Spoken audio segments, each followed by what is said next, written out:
ये चकने वाले तो भंडारे क्या व्यवस्था, भंडारे के बारे में तो पता ही नहीं, कुछ इन्फॉर्मेशन ही ये नहीं। बोलते ना ये प्रशासन अलग से देख रहा है हाँ उसको। हाँ अपने सेक्टर साहब बताएंगे।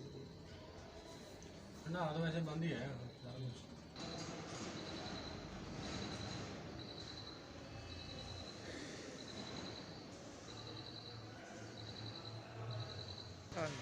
टाटा स्काई में कितने नंबर पर आए? यही तो कहते हैं उस पर है, कहते हैं बोलता भारत पे है। अभी इन्होंने नया चैनल लॉन्च किया ना अपना, अभी यूट्यूब पे चला रहे हैं अभी ये। कुछ दिन बाद में अभी इसी पे साथ में भारत बोलते हुए उस पर कर देंगे, भारत पे ही। जो मतलब इंडिया न्यूज़ चल रही है उस पर? हाँ हाँ उस पर।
तेगा उसका तो ले लिया मैंने।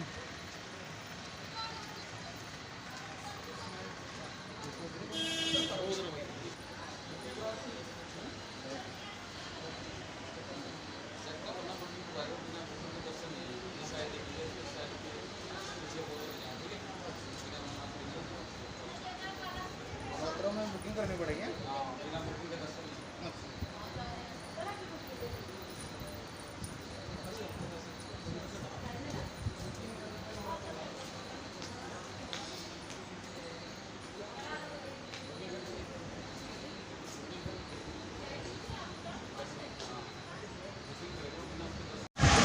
करो चलिए जी। नहीं क्या बीच में वो आ गया था। स्पीड ना मैं धीमे बोलूँ थोड़ा या हाँ थोड़ा धीमे। हाँ जी ज़्यादा मेरी स्पीड आवाज़ ज़्यादा थोड़ा तेज है ना, हाँ जी मोटी मोटी आवाज़ है, इसलिए मैं थोड़ा सा पीछे भी रखोगे तो भी कोई दिक्कत नहीं है। हाँ हाँ जी। सेक्रेटरी साहब अपना नाम बताइए और अपना सुरक्षा कर्म किस तरह किया जाएगा जी मनसा देवी के जो मेला नवरात्र है।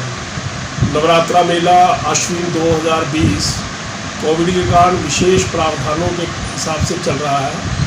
मेरा नाम पृथ्वीराज, सचिव श्री काली माता मंदिर, माता मनसा देवी श्राइन बोर्ड पंचकुला, इस नाते मेरा यहाँ दायित्व है। यहाँ पर सुरक्षाकर्मी जो भी श्रद्धालु भक्तजन आएंगे उनको बाहर सैनिटाइज करके और उसके बाद स्कैनिंग कर करके उनको अंदर टोकन से प्रवेश देंगे। हाँ जी। तो जो श्रद्धालु टोकन लेकर के आएगा उनको प्रवेश मिलेगा। हाँ माता मनसा देवी का जो वेबसाइट है हाँ जी mansadevi.org.in, इसमें श्रद्धालु अपना समय निश्चित कर सकते हैं। प्रतिदिन मंदिर प्रातःकाल 5 बजे खुलेगा, 5:30 बजे से भक्तों को दर्शन करने की सुविधा मिल जाएगी और रात्रि 10 बजे तक मंदिर खुला रहेगा। 15-15 मिनट के स्लॉट का टाइम श्रद्धालुओं को मिलेगा। जैसे ही वो समय मांगेंगे उसके हिसाब से उनको व्यवस्था उपलब्ध रहेगी। 2 गज की दूरी, मास्क है जरूरी। हाँ जी। ये एक सिद्धांत लेकर के यहाँ पर उसी प्रकार की व्यवस्था भी श्रद्धालुओं के खड़े करने की मैट बिछा करके की जाएगी ताकि सोशल डिस्टेंसिंग बनी रहे और पंक्तिबद्ध। इस बार कालका विशेष करके भंडारा हॉल पीछे करने के बाद जो भंडारे का सामने हॉल था उसको हम सदुपयोग में करेंगे। हमारी कोशिश रहेगी कि जो लाइनें बाहर रोड पर बनती थी वो इस बार ना बने, अंदर ही हम जिग-जैग का प्रावधान करते हुए अंदर से ही सब लोगों को दर्शन करवा सके, यह एक व्यवस्था हम लोगों ने विचार की है। जाने का एक रास्ता रहेगा और बाहर निकलने का रास्ता अलग से संतोषी माता मंदिर की तरफ से रहने वाला है। तो वीआईपी लोगों के लिए कोई स्पेशल इंतजाम किया गया सेक्रेटरी साहब की बार क्या? नहीं, हमारी कोशिश ये है कि वीआईपी जो हैं, वीआईपी ना कहें हम, जो विकलांग है या जिनको बहुत ही आवश्यकता है, वो उनको हम इस जिग-जैग की सुविधा से बचा करके सामने से ही एक लाइन जो हमारी वर्तमान में बनी हुई है उसको खाली करा के मंदिर में सामने से ही दर्शन करा करके उनको बाहर भेजेंगे। तो आपके सुरक्षा कर्मी का कितना जत्था होगा, कितने कहते हैं सुरक्षा कर्मी हमारे पास यहाँ 12 हैं, उन्हीं को शिफ्टों में हम व्यवस्थित कर करके, और वैसे हमने पुलिस से भी इसमें पूरी सहायता मांगी है। पुलिस के कुछ जवान भी हमारे पास इस सारी व्यवस्था को करने में आएंगे। तो कितने प्रकार की सुरक्षा कर्मी बाहर से भी लोग आ रहे हैं इसमें जी? नहीं, पुलिस प्रशासन हमारे को कुछ सुरक्षा कर्मी देगा, बाकी का जो हमारे बोर्ड के कर्मचारी है वही आएंगे। एक सेवा दल के 10 लोगों को हमने जो सेवा करते हैं, ऐसे लोगों को भी यहाँ व्यवस्था इस मेले की सुचारू रूप से व्यवस्था करने के लिए बुलाया है। जैसा कोई श्रद्धालु अपने कहते हैं प्रतिदिन जो सेवा करने के लिए आता है, तो उसके लिए कोई स्पेशल इंतजाम किए गए भी सेवा करने के लिए मनसा माता देवी के लिए, उसके लिए काली माता के लिए? ऐसा है, सामान्यता तो कोविड को ध्यान में रखते हुए विशेष रूप से बहुत ज़्यादा नहीं, किंतु फिर भी कोई श्रद्धालु अपनी कोई सेवा देना चाहता है तो वो प्रशासन से बात कर लेगा, तो हमारे को जैसा उपयोग लगेगा उसकी सेवा का वो देख लेगा। तो अब की बार भी कहते हैं कोई विशेष रूप से कहते हैं ऑनलाइन सिस्टम या कोई इसकी कोई फीस वगैरह रखी है आपने जी? नहीं, हमने कोई रसीद नहीं रखी है ऑनलाइन।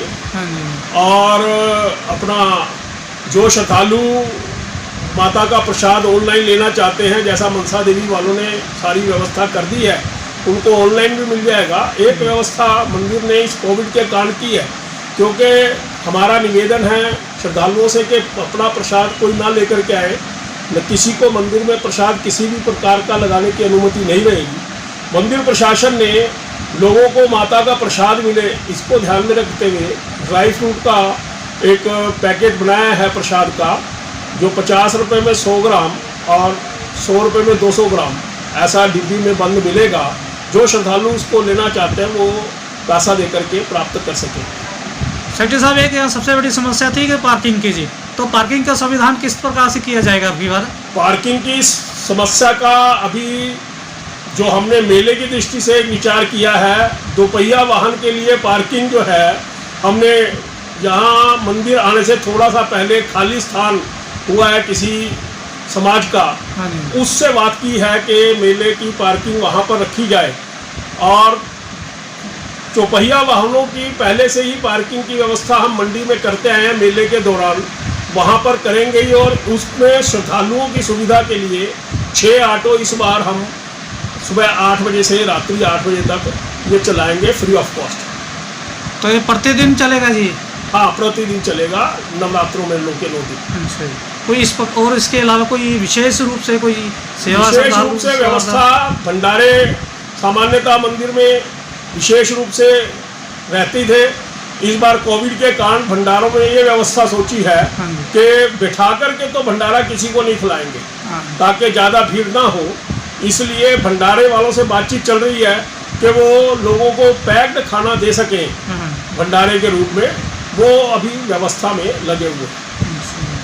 तो आप साइन बोर्ड की तरफ से कहते हैं पब्लिक श्रद्धालुओं को क्या संदेश देना चाहते हैं जी? मैं सबसे बड़ा संदेश यही देना चाहता हूँ कि जो श्रद्धालु स्वस्थ हैं, माता के दर्शन करने के लिए आना चाहते हैं, जरूर आएँ, ई टोकन लेकर के आएँ, सैनिटाइज कर के आएँ और मास्क लगा कर के आएँ, और यहाँ की जितनी भी व्यवस्था है ताकि हम इस महामारी से अपने आप को बचा सकें, जो नियम व्यवस्थाएं बनाई हैं उनका पालन करने में बोर्ड का भी सहयोग करें, स्वयं भी करें, ताकि एक अच्छे ढंग से मेले का प्रशासन का द्वारा किया गया आयोजन सफल हो सके। सेक्रेटरी साहब, एक अपना विदेश जो भारत से विदेशी श्रद्धालु आते हैं, जो वर्ल्ड में फेमस है अपना मनसा देवी का मेला नवरात्रा, तो उनके इंतजाम किस प्रकार करे जाएंगे कुछ? नहीं, जो मनसा देवी में तो वहाँ एक अलग से व्यवस्था उन्होंने की है कि ऐसे जो विशेष वीआईपी के नाते तो उसका एक 50 रुपए का ऑनलाइन या वहीं पर टोकन करवा करके उनको अलग से दर्शन दिलवाने की व्यवस्था है, क्योंकि उनके लिए जाने आने का मार्ग भी बिल्कुल अलग है। काली माता मंदिर में तो मार्ग एक ही है, इसलिए फिर यहाँ हमने उस प्रकार की व्यवस्था को नहीं रखा। तो नवरात्र में पब्लिक कितने श्रद्धालु इकट्ठे हो जाते हैं? हमारी व्यवस्था ऐसा है कि 11,000 लोग एक दिन में हमारे दर्शन कर सके, ऐसी हमने योजना व्यवस्था की है। तो यहाँ दान पात्र का किस रूप से लिया जाता है दान अपना जी? सोना चांदी किस वस्त्र से इसकी? दान पात्र में हमारे दान पात्र रखे हुए हैं। जो श्रद्धालु दान पात्र में नगद राशि, सोना चांदी कुछ भी डालना चाहता है तो वो तो उसमें डलता है। जो लोग अलग से रसीद लेना चाहते हैं तो हमारा दान केंद्र यहाँ कंप्यूटर युक्त जो है वो है, उस पर से अपनी वो रसीद लेकर के और दान दे सकते हैं। तो अंतिम संदेश कोई इस प्रकार का कोई वैसे जो महामाई की कृपा हम सब पर बनी रहे, मेला यशस्वी बने, सफल हो, यही एक कामना करते हुए मैं सोचता हूँ कि मेला निश्चित रूप से यशस्वी होगा। तो अब की बार मेले में कुछ डिफरेंट कोई अलग से कुछ प्रकार से कुछ नहीं, कोई विशेष श्रद्धालुओं से की तरफ से कोई अग्रह कोई चीज़ का ऐसा कोई नहीं। हमारे यहाँ जो सामान्य व्यवस्था रहती है, जैसे डिस्पेंसरी की व्यवस्था भी करते हैं, लोगों को सचेत करने के लिए अनाउंसमेंट्स वगैरह भी करते हैं, वो सब व्यवस्थाएं पूर्ववत पहले की तरह रहेंगी।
काली माता मंदिर कालका, यहाँ का काली माता यहाँ पे 7 रूप में विराजमान है।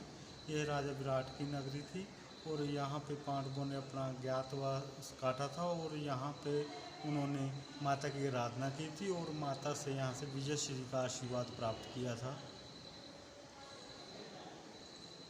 तो इतिहास कितना साल पुराना है पंडित जी? अपने मंदिर कितने साल पुराना है काली माता का मंदिर? हम इसको द्वापर युग से कह सकते हैं भी। पांडवों ने यहाँ पे आराधना की थी और माता यहाँ 7 रूप में विराजमान। तो यहाँ सबसे पहले किस तरह पता चला माता मनसा काली माता के रूप में किस तरह, मतलब इसका थोड़ा विवरण थोड़ा हल्का सा शॉर्टकट में बता दीजिए। यहाँ पे राजा विराट की नगरी थी और पांडव यहाँ अलग अलग प्रकार से अपनी सेवाएं दे रहे थे। नकुल और सहदेव यहाँ पे क्या राजा विराट की नगरी में गौओं को चराते थे। उसमें श्यामा नाम की एक गाय थी। वो गैया यहाँ आकर अपना दूध से पिंडी का स्नान कराती थी।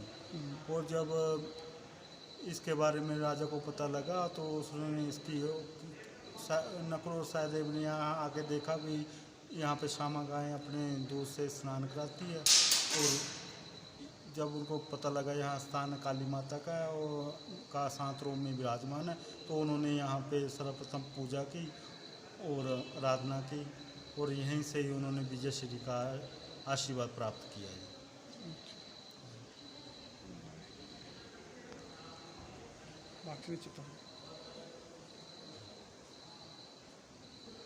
अपना बताइए जी, आप सुरक्षा कर्मचारी हो, हाँ जी।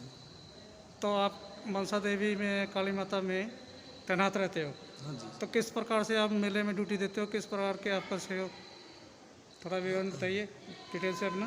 मंदिर में जैसे श्रद्धालु आते हैं तो उनको कोई प्रॉब्लम ना हो, चोरी ना हो, या ठीक ढंग से अपना लाइन चलती रहे। तो अब की बार किस प्रकार से माता मनसा देवी के और काली माता मंदिर के सुरक्षा कर्मी का इंतजाम किया गया, क्या किस तरह के यहाँ पर सुरक्षा कैसी रहेगी यहाँ पे अब की बार? सुरक्षा सर कुछ स्टाफ बाहर से आता है, जैसे भीड़ ज़्यादा कितने प्रकार की सुरक्षा यहाँ पर लगी हुई, कितने प्रकार की फोर्स है यहाँ लगती है पहले के सबसे टाइम में? पहले तो मतलब माता मनसा देवी की तरफ से होमगार्ड है ड्यूटी पर। तो उसके बाद थाने और वहाँ से हरियाणा पुलिस के जवान बुलाए जाते हैं। तो आपकी ड्यूटी कितने घंटे ड्यूटी देते हो, कितने प्रकार से आप करते हो यहाँ ड्यूटी? हमारी यहाँ पे 8 घंटे की ड्यूटी है, जो शिफ्टों में है। सुबह 6 से 2, फिर 2 से 10 और रात को 10 से सुबह 6 बजे तक। मेला ड्यूटी स्पेशल ड्यूटी लगाई जाती है यहाँ पर? हाँ जी, मेला ड्यूटी स्पेशल ड्यूटी होती है। तो कितने चरणों में, कितनी शिफ्टों में लगाते हैं ड्यूटी इसकी? 3 शिफ्ट में होती है ड्यूटी। हाँ जी। तो आज की बार स्पेशल कोई आप क्या संदेश देना चाहते हो मनसा देवी, माता मनसा देवी काली माता के चैनल के थ्रू आप क्या संदेश देना चाहते हैं पब्लिक को? या कि अभी थोड़ा कोरोना का वो चल रहा है तो अपना सैनिटाइज वगैरह साथ लेके आएँ, या यहाँ भी व्यवस्था की गई है। और थोड़ा उचित दूरी बनाए रखें, मास्क अपना प्रॉपर लगा के रखें। आपकी बार भंडारे की क्या इंतजाम किया है, भंडारे किस प्रकार से, या भंडारे के बारे में तो ये अपना हमारे सेक्रेटरी साहब बताएंगे प्रशासन को, उसके बारे में हमें इसका कुछ वो मैसेज नहीं मिला। आप बताइए सर, आप कहाँ से आए हो जी? मैं तो कालका से हूँ, वैसे डिस्ट्रिक्ट जिंदरमाना से हूँ। हाँ जी। 10 साल हो गए मेरे को यहाँ रखते हुए। अच्छा, तो आप रेगुलर माता मनसा देवी के काली माता के दर्शन माता करने मनसा आते हैं? देवी तो माँ जब बुलाई जब जाना होता है, यहाँ लगभग रेगुलर है। अच्छा जी। तो आप किस प्रकार से कहते हैं बार मेले के दर्शन करना चाहते हैं, किस प्रकार के मेले के? मतलब ये अभी महामाई के लगभग सभी भक्त दर्शन करते हैं। और नवरात्रों में थोड़ी सी भीड़ ज़्यादा तो जरूर होती है, फिर भी व्यवस्था ठीक रहती है। तो आपके बार कैसे इंतजाम किया जाएंगे, कि कोई सिस्टम अलग से स्टार्ट किया, कोई ऑनलाइन सिस्टम के इस तरह से बुकिंग कोई बात है कि देखो ऑनलाइन सिस्टम तो बहुत ही बढ़िया है। बाकी जो श्रद्धालु वैसे आ जाता है, उसको भी मैं चाहूँगा भी जैसे मतलब थोड़ा थोड़ा करके निकालते हैं। ये मेरी गुजारिश है, मतलब यहाँ के स्टाफ से या किसी से भी लगा लो। तो आप क्या संदेश देना चाहते हैं चैनल के माध्यम से? बस यही है जी, मैं तो यही कहूँगा भी श्रद्धालु वैसे तो अपना ऑनलाइन बुकिंग करा के आए, फिर भी ना करा पाएँ तो संयत होके बाहर पुलिस से सहयोग करे और पुलिस वाले उनको आस्ता आस्ता जाए। यही माँ से भी और भक्तों से भी और पुलिस स्टाफ से भी। ये फिर उसमें कट जाएगा ना एडिटिंग में? नहीं एडिटिंग की जरूरत नहीं आपको, नहीं वहाँ करनी ऐसे आएगी। देखो वहाँ करेंगे ना एडिटिंग इसकी, फोटो खींचते हैं हम सारे, देखना छतर भी आएगा, पिंडी भी आएगी। क्लिक कर दूं, ये अच्छी फोटो है। अभी तो क्या हाल चाल और भाई? बस बढ़िया। या तो पहले तो डिपार्टमेंट में शिविर था मैं भी या तो ऐसा डर रहा है यार जैसा तो अपने भाइयों के लिए मैं अपना यही होगा, अपना नहीं है तो ऐसा कोई बात नहीं है। मैं देख तो लिया वैसे बातचीत करने में और कैमरे पे बहुत फर्क है नहीं? ये चकने वाले तो भंडारे की व्यवस्था, भंडारे के बारे में उनको पता ही नहीं, कुछ information ही नहीं नहीं बोलते ना ये प्रशासन अलग से देख रहा है हाँ अपने सेक्टर सब बताएंगे। उसको ना तो वैसे बंद ही है।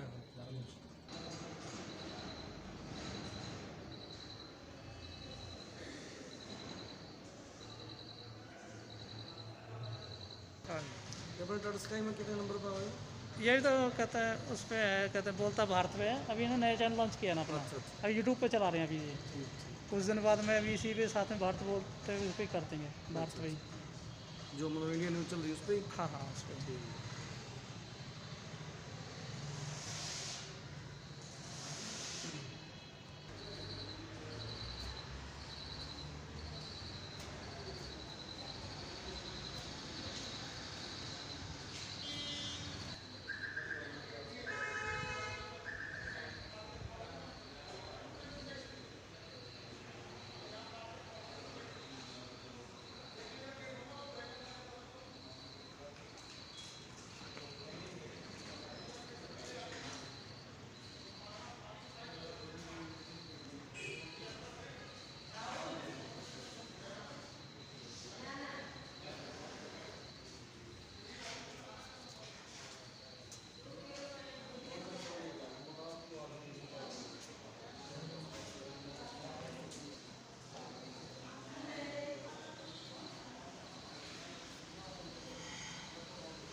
तेगा उसका तो ले लिया मैंने।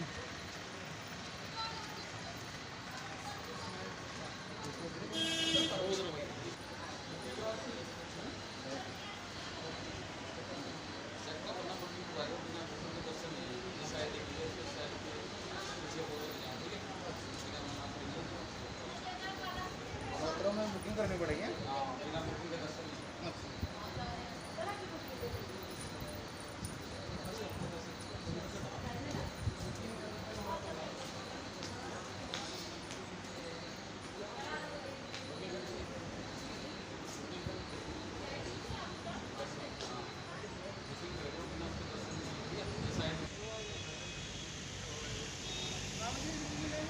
थैंक यू जी। अच्छा जी।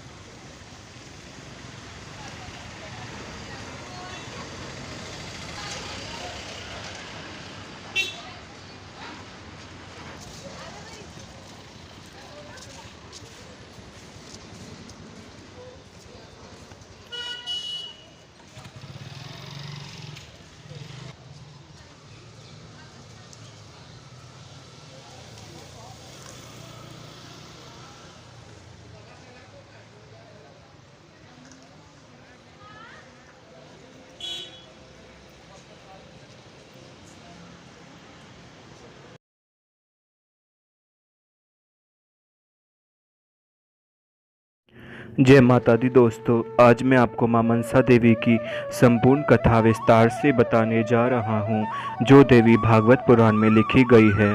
मां मनसा देवी की कथा सुनने मात्र से माता की कृपा से मनोकामना पूरी हो जाती है, ऐसा मेरा विश्वास है।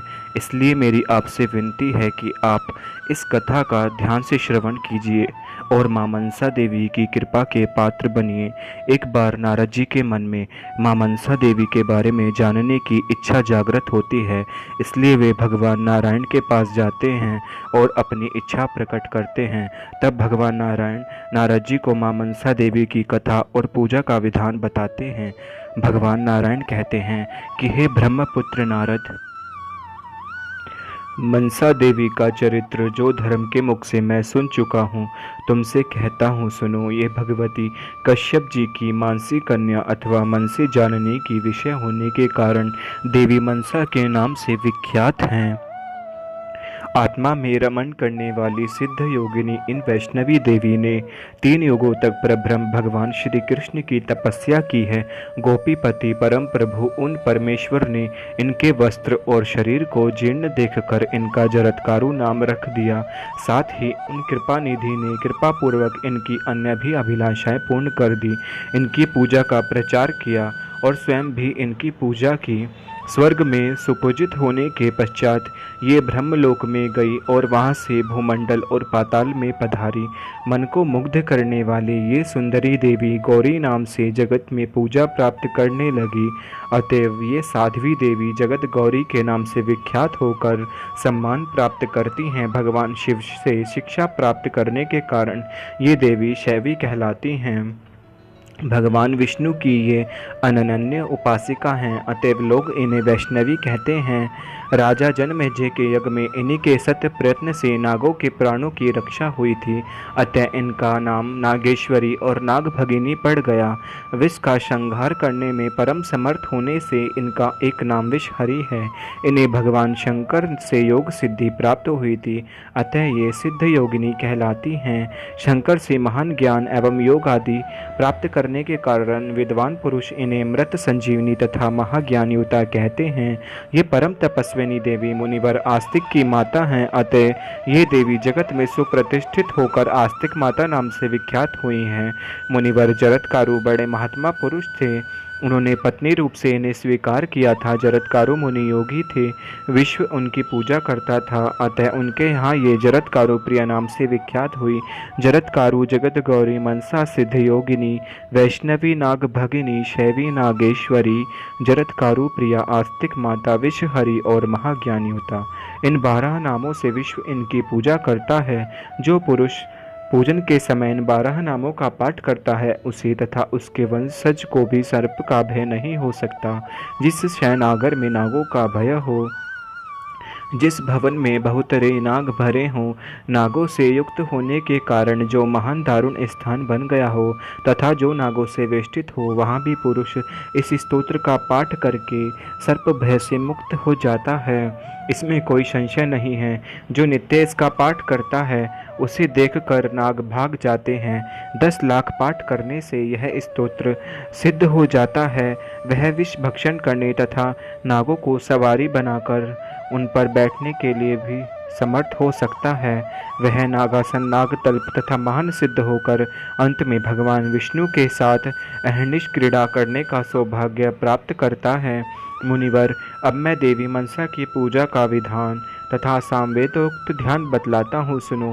भगवती मनसा श्वेत चंपक पुष्प के समान वर्ण वाली हैं। इनका विग्रह रत्नमय भूषणों से विभूषित है। विशुद्ध चिन्मय वस्त्र इनकी शरीर की शोभा बढ़ा रहे हैं। इन्होंने सर्पों का यज्ञोपवीत धारण कर रखा है।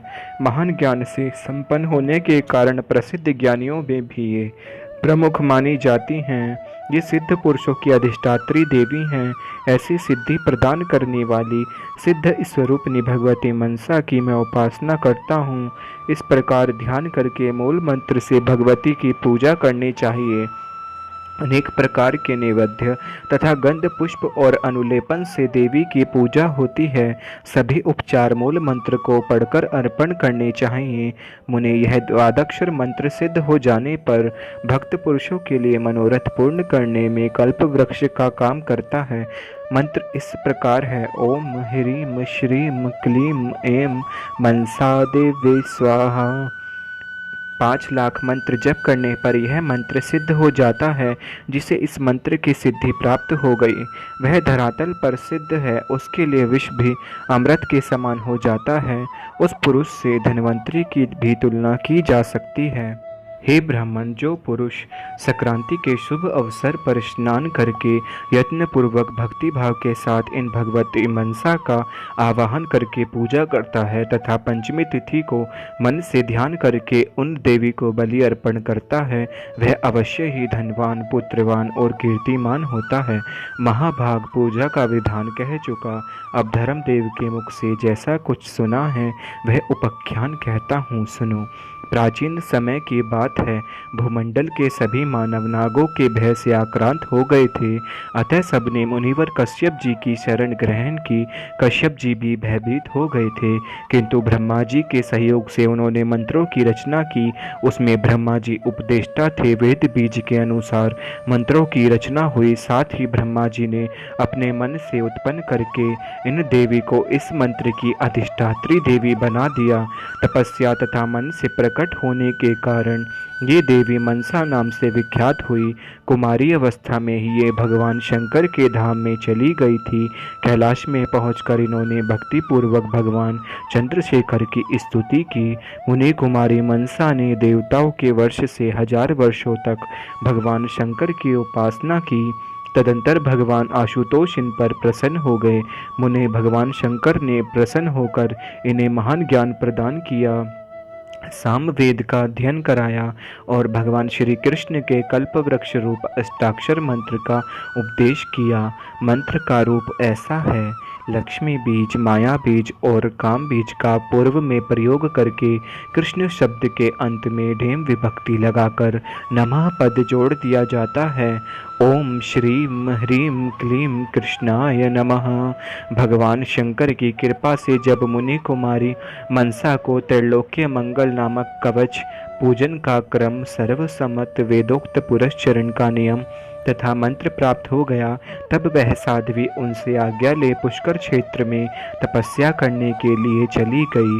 वहां जाकर उसने परब्रह्म भगवान श्री कृष्ण की 3 युगों तक उपासना की।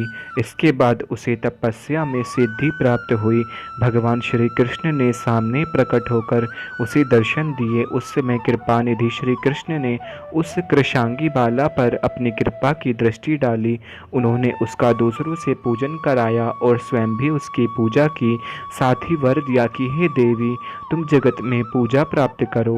इस प्रकार कल्याणी मनसा को वर प्रदान करके भगवान अंतर ध्यान हो गए।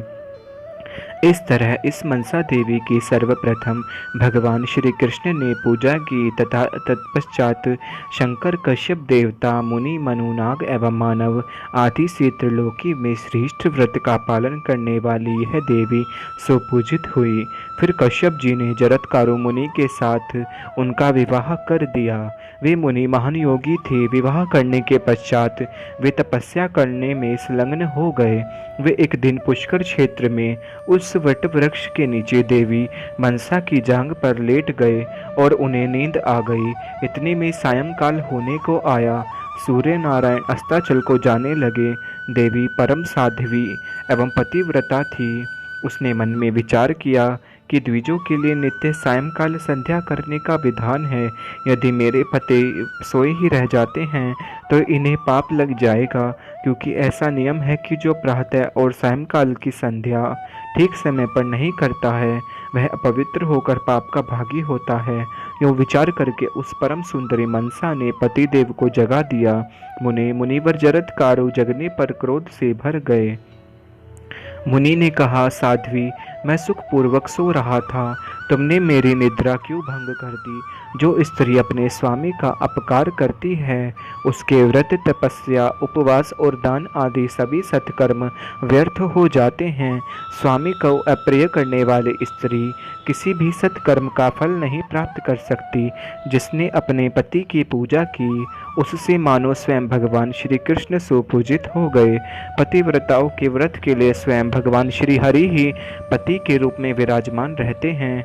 संपूर्ण दान, यज्ञ, तीर्थ सेवन, व्रत, तप, उपवास, धर्म, सत्य और देव पूजन ये सब के सब स्वामी की सेवा की 16वीं कला की भी तुलना नहीं कर सकते। जो स्त्री भारतवर्ष जैसे पुण्य क्षेत्र में पति की सेवा करती है वह अपने स्वामी के साथ वैकुंठ में जाकर श्री हरि के चरणों में शरण पाती है। साध्वी जो असत कुल में उत्पन्न स्त्री अपने स्वामी के प्रतिकूल आचरण करती तथा उसके प्रति कटु वचन बोलती है वह कुंभीपाक नरक में सूर्य और चंद्रमा की आयुर पर्यंत वास करती है। तदंतर चांडाल के घर में उसका जन्म होता है और पति एवं पुत्र के सुख से वह वंचित रहती है। यो कहकर वे चुप हो गए। तब साध्वी मनसा भय से कांपने लगी। उसने पति देव से कहा। साध्वी मनसा ने कहा, उत्तम व्रत का पालन करने वाले महाभाग, आपकी संध्या लोप न हो जाए इसी भय से मैंने आपको जगा दिया है। यह मेरा दोष अवश्य है। इस प्रकार कहकर देवी मनसा भक्तिपूर्वक अपने स्वामी जरत्कारु मुनि के चरण कमलों पर पड़ गई। उस समय रोष के आवेश में आकर मुनि सूर्य को भी शाप देने के लिए उगत हो गए। नारद उन्हें देखकर स्वयं भगवान सूर्य संध्या देवी को साथ लेकर वहां आए और भयभीत होकर विनय पूर्वक मुनिवर जरत्कारु से सम्यक प्रकार से यथार्थ बात कहने लगे। भगवान सूर्य ने कहा, भगवान आप परम शक्तिशाली ब्राह्मण हैं। संध्या का समय देखकर धर्म लोप हो जाने के भय से इस साध्वी ने आपको जगा दिया है। मुनि विप्रवर मैं आपकी शरण में उपस्थित हूँ। मुझे शाप देना आपके लिए उचित नहीं है। ब्राह्मणों का हृदय सदा नवनीत के समान कोमल होता है। ब्राह्मण चाहे तो पुनः सृष्टि कर सकते हैं। इनसे बढ़कर दूसरा तेजस्वी कोई है ही नहीं। ब्रह्म ज्योति ब्राह्मण के द्वारा निरंतर सनातन भगवान श्री कृष्ण की आराधना होती है। सूर्य के उपयुक्त वचन सुनकर विप्रवर जरत्कारु प्रसन्न हो गए। उनसे आशीर्वाद लेकर सूर्य अपने स्थान को चले गए। प्रतिज्ञा की रक्षा के लिए उन ब्राह्मण देवता ने देवी मनसा का त्याग कर दिया। उस समय देवी के शोक की सीमा नहीं रही। दुख के कारण उनका हृदय शुद्ध हो उठा था। वे रो रही थी। उस विपत्ति के अवसर पर भय से व्याकुल होकर उस देवी ने अपने गुरुदेव शंकर, इष्ट देवता ब्रह्मा और श्री हरि तथा जन्मदाता कश्यप जी का स्मरण किया। देवी मनसा के चिंतन करने पर तुरंत गोपीश भगवान श्री कृष्ण, शंकर, ब्रह्मा और कश्यप मुनि वहां आ गए। प्रकृति से परे निर्गुण परब्रह्म भगवान श्री कृष्ण मुनिवर जरत्कारु के अभिष्ट देवता थे। उनके दर्शन पाकर परम भक्ति के साथ मुनि बार बार प्रणाम करके उनकी स्तुति करने लगे। फिर भगवान शंकर, ब्रह्मा और कश्यप को भी नमस्कार किया। महाभाग देवताओं, आप लोगों का यहाँ कैसे पधारना हुआ है? यूँ पूछा। मुनिवर जरत्कारु की बात सुनकर ब्रह्मा जी ने समयोचित बातें कहीं। भगवान श्री कृष्ण के चरण कमल को प्रणाम करके उन्होंने मुनि को उत्तर दिया, मुनि, तुम्हारी यह धर्म पत्नी मनसा परम साध्वी एवं धर्म में आस्था रखने वाली है। यदि तुम इसे त्यागना चाहते हो तो पहले इसको किसी संतान की जननी बना दो, जिससे यह अपने धर्म का पालन कर सके। संतान हो जाने के पश्चात स्त्री को त्यागा जा सकता है। जो पुरुष पुत्रोत्पत्ति कराए बिना ही प्रिय पत्नी का त्याग कर देता है, उसका पुण्य छलनी से बह जाने वाले जल की भांति साथ छोड़ देता है। नारद, ब्रह्मा जी की बात सुनकर मुनिवर जरत्कारु ने मंत्र पढ़कर योग बल का सहारा ले देवी मनसा की नाभि का स्पर्श कर दिया और उससे कहा। मुनिवर जरत्कारु ने कहा, मन से इस गर्भ से तुम्हें पुत्र होगा। वह पुत्र जितेंद्रिय पुरुषों में श्रेष्ठ, धार्मिक, ब्रह्मज्ञानी, तेजस्वी, तपस्वी, यशस्वी, गुणी, वेद वेताओं, ज्ञानियों और योगियों में प्रमुख, विष्णु भक्त तथा अपने कुल का उद्धारक होगा। ऐसे सुयोग्य पुत्र के उत्पन्न होने मात्र से पितर आनंद में भरकर नाचने लगते हैं। जो पातिव्रत्य धर्म का पालन करती है, प्रिय बोलती है और सुशीला है, वह प्रिया है। जो धर्म में श्रद्धा रखती है, पुत्र उत्पन्न करती है तथा कुल की रक्षा करती है, उसी को कुलीन स्त्री कहते हैं। जो भगवान श्री हरि के प्रति भक्ति उत्पन्न करता एवं अभीष्ट सुख देने में तत्पर रहता है, वही बंधु है। यदि भगवान श्री हरि के मार्ग का प्रदर्शक हो तो उस बंधु को पिता भी कह सकते हैं। वही गर्भधारिणी स्त्री कहलाती है। जो ज्ञानोपदेश द्वारा संतान को गर्भवास से मुक्त कर दे, दया रूपा भगिनी उसको कहते हैं। जिसकी कृपा से प्राणी यमराज के भय से मुक्त हो जाए। भगवान विष्णु के मंत्र को प्रदान करने वाला गुरु वही है जो भगवान श्री हरि में भक्ति उत्पन्न करा दे। ज्ञानदाता गुरु उसी को कहते हैं जिसकी कृपा से भगवान श्री कृष्ण के चिंतन की योग्यता प्राप्त हो जाए, क्योंकि ब्रह्म पर्यंत चराचर संपूर्ण विश्व उत्पन्न होता और नाश हो जाता है। वेद अथवा यज्ञ से जो कुछ सार तत्व निकलता है वह यही है कि भगवान श्री हरि का सेवन किया जाए, यही तत्वों का भी तत्व है। भगवान श्री हरि की उपासना के अतिरिक्त सब कुछ केवल विडंबना मात्र है। मैंने तुम्हें यथार्थ ज्ञान उपदेश कर दिया, क्योंकि स्वामी भी वही कहलाता है जो ज्ञान प्रदान कर दे। ज्ञान के द्वारा बंधन से मुक्त करने वाला स्वामी माना जाता है, और वही यदि बंधन में डालता है तो शत्रु है। जो गुरु भगवान श्री हरि में भक्ति उत्पन्न करने वाला ज्ञान नहीं देता उसे शिष्याघाती कहते हैं, क्योंकि वह शिष्य को बंधन मुक्त नहीं कर सका। जो जननी के गर्भ जनित कलेश से तथा यम यातना से मुक्त नहीं कर सकता उसे गुरु, तात और बांधव कैसे कहा जाए। भगवान श्री कृष्ण का सनातन मार्ग परम आनंद स्वरूप है। जो निरंतर ऐसे मार्ग का प्रदर्शन नहीं कराता वह मनुष्यों के लिए कैसा बांधव है। अतः साध्वी, तुम निर्गुण एवं अच्युत ब्रह्म भगवान श्री कृष्ण की उपासना करो। इनकी उपासना से पुरुषों के सारे कर्म मूल कट जाते हैं। प्रिय, मैंने जो तुम्हारा त्याग कर दिया है, मेरे इस अपराध को क्षमा करो। साध्वी स्त्रियां क्षमा परायण होती हैं, सत्वगुण के प्रभाव से उनमें क्रोध नहीं रहता। हे देवी, मैं तपस्या करने के लिए पुष्कर क्षेत्र में जा रहा हूँ। तुम भी सुखपूर्वक यहाँ से जा सकती हो, क्योंकि निष्प्रह पुरुषों के लिए एकमात्र मनोरथ यही है कि वे भगवान श्री कृष्ण के चरण कमल की उपासना में लग जाएं। मुनिवर जरत्कारु का यह वचन सुनकर देवी मनसा शोक से आतुर हो गई। उसकी आंखों में आंसू भर गए। उसने विनय भाव प्रदर्शित करते हुए अपने प्राण प्रिय पतिदेव से कहा। देवी मनसा बोली कि प्रभु, मैंने आपकी निद्रा भंग कर दी। यह मेरा दोष नहीं कहा जा सकता जिससे आप मेरा त्याग कर रहे हैं। अतएव मेरी प्रार्थना है कि जहाँ मैं आपका स्मरण करूँ वहीं आप मुझे दर्शन देने की कृपा कीजिएगा। पतिव्रता स्त्रियों के लिए 100 पुत्रों से भी अधिक प्रेम का भाजन पति है। पति स्त्रियों के लिए सम्यक प्रकार से प्रिय है। अतएव विद्वान पुरुषों ने पति को प्रिय की संज्ञा दी है। जिस प्रकार एक पुत्र वालों का पुत्र में, वैष्णव पुरुषों का भगवान श्री हरि में, एक नेत्र वालों का नेत्र में, प्यासी जनों का जल में, क्षुधातरों का अन्न में, विद्वानों का शास्त्र में तथा वैश्यों का वाणिज्य में निरंतर मन लगा रहता है, प्रभु वैसे ही पतिव्रता स्त्रियों का मन सदा अपने स्वामी का किंकर बना रहता है। इस प्रकार कहकर मनसा देवी अपने स्वामी के चरण कमलों पर पड़ गई। मुनिवर जरत्कारु कृपा के समुद्र थे। उन्होंने कृपा के वशीभूत होकर क्षण भर के लिए उसे अपनी गोद में ले लिया। मुनि के नेत्रों से जल की ऐसी धारा गिरी कि वह साध्वी मनसा नहा उठी। उस समय मुनिवर जरत्कारु की गोद में स्थान पाने वाली उस देवी के नेत्रों में आंसू आ गए। मुनि के अश्रु जल से अभिषिक्त होने पर भी संबंध विच्छेद होने के भय से उसके मन में घबराहट उत्पन्न हो गई थी। तत्पश्चात वे दोनों पति पत्नी ज्ञान द्वारा शोक से मुक्त हो गए। तदंतर मुनिवर जरत्कारु परमात्मा भगवान श्री कृष्ण के चरण कमल का बार बार स्मरण करते हुए अपने प्रिया मनसा को समझाकर तपस्या करने के लिए चले गए।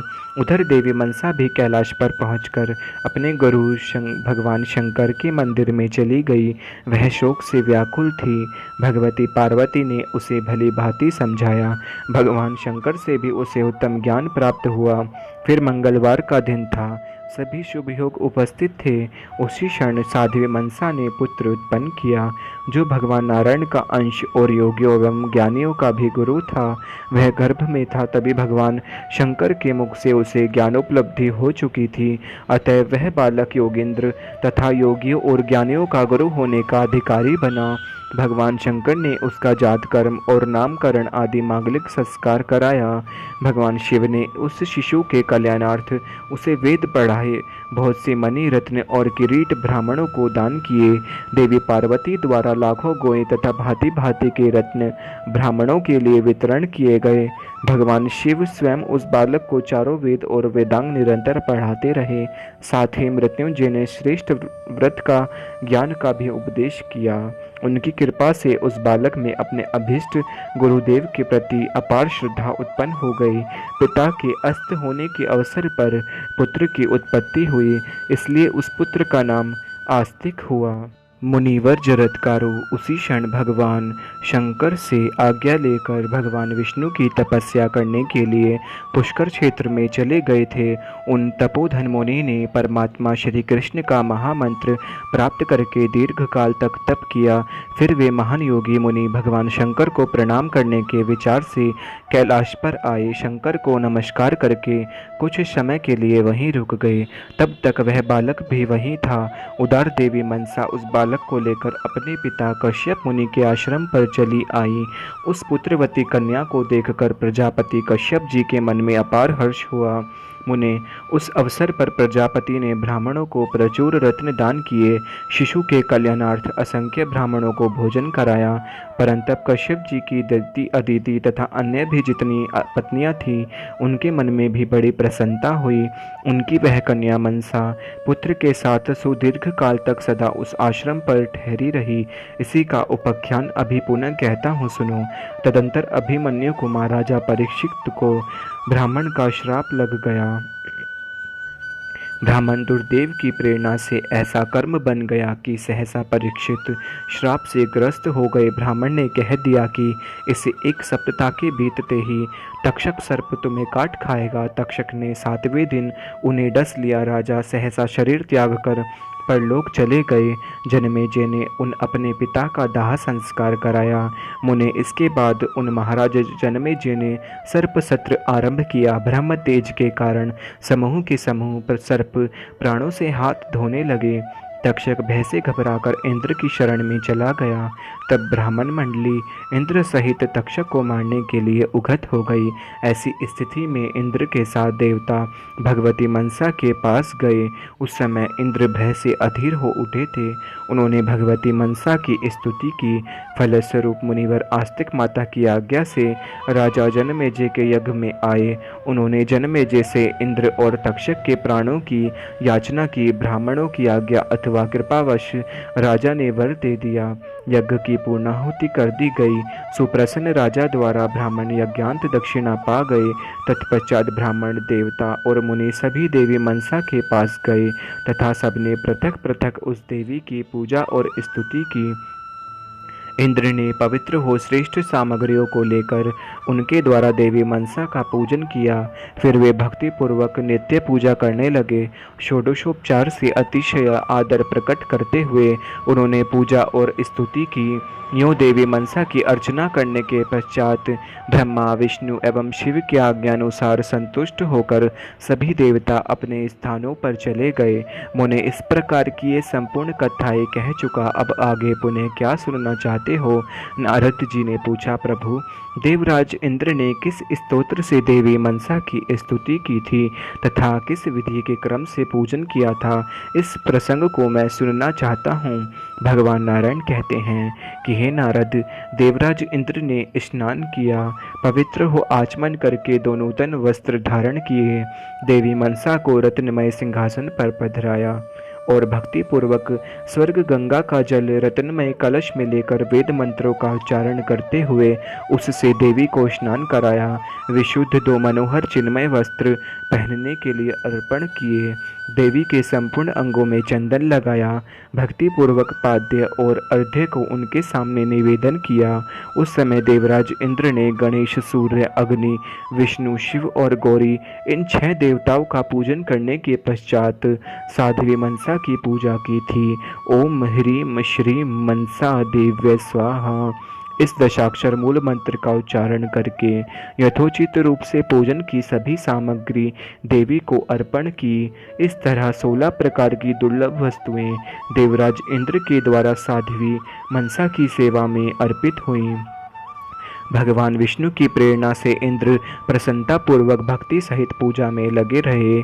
उस समय उन्होंने नाना प्रकार के बाजे बजवाए। देवी मनसा के ऊपर पुष्पों की वर्षा होने लगी।